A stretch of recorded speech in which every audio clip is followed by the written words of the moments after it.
Pues es martes y es momento de platicar con Arturo Ávila. Arturo, ¿cómo estás? Buenos días.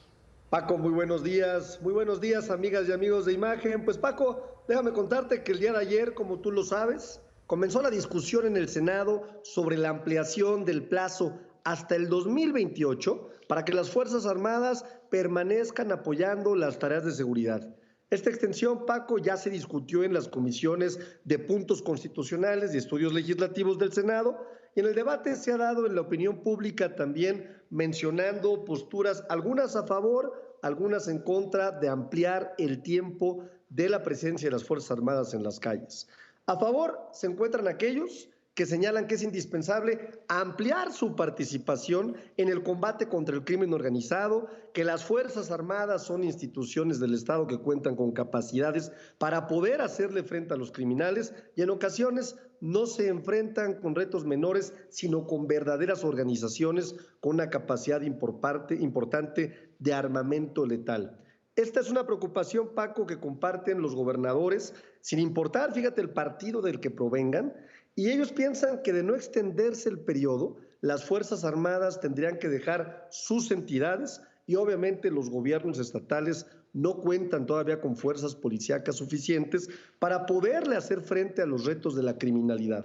Fíjate qué datos. De acuerdo con los datos del Secretariado Ejecutivo, Paco, las entidades que tienen más delitos de homicidios durante este año son el Estado de México, ahí lo estamos viendo, con 2,185. Estamos viendo a Guanajuato con 2,001, Michoacán con 1,897, Baja California con 1,735, Jalisco con 1,514.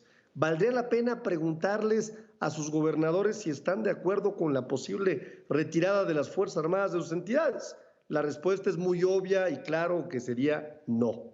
En el lado contrario, Paco, se encuentran aquellos que señalan que el papel de las Fuerzas Armadas en labores de seguridad podría llevar a cabo violaciones a los derechos humanos sin que nadie se pueda quejar de la situación. Esto, en mi opinión, no es del todo cierto, ya que si bien es cierto, se han presentado actos criticables por las actuaciones particulares de su personal, son casos muy aislados que no representan la esencia del Instituto Armado. Además, Paco, en la discusión ha dominado la versión simplista, que señala que con la ampliación se pretende militarizar al país o establecer un tipo de régimen dictatorial, lo cual no tiene absolutamente ningún sentido. Esta discusión y este tipo de argumentos no ayudan en nada al debate político, al debate público, y por supuesto dificultan los acuerdos que deben de existir en este momento entre las distintas fuerzas políticas. Hay que recordar, Paco, que desde el 2019 se dio un acuerdo que permitía la actuación de las Fuerzas Armadas en tareas de seguridad de manera provisional hasta el 2024. Este acuerdo fue posible por la voluntad de diálogo entre el oficialismo y la oposición y se logró en aquella ocasión un acuerdo bueno en donde era posible alcanzar un avance muy importante.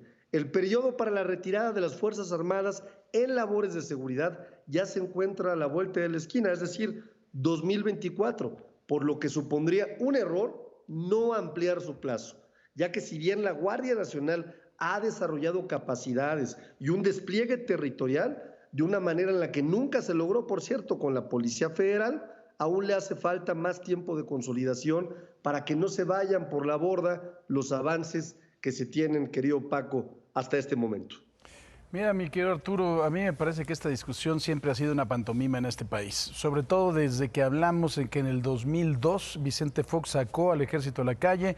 El general Ricardo Clemente Vega García siempre se quejó de que nunca firmó la orden para haberlos sacado, si tú te acuerdas fue en Ecatepec. Esto por supuesto se puso más grave, si es que lo podemos calificar de grave, con Felipe Calderón, después con Enrique Peña siguió, y ahora con el presidente López Obrador tenemos que reconocer que no hay otra institución que pueda garantizar la seguridad pública de los mexicanos, y siempre quien ha estado en el poder, la oposición ha criticado esta medida, y eso ha pasado desde el año 2000, 22 años después seguimos exactamente igual en una discusión que me parece una hipocresía, ¿no?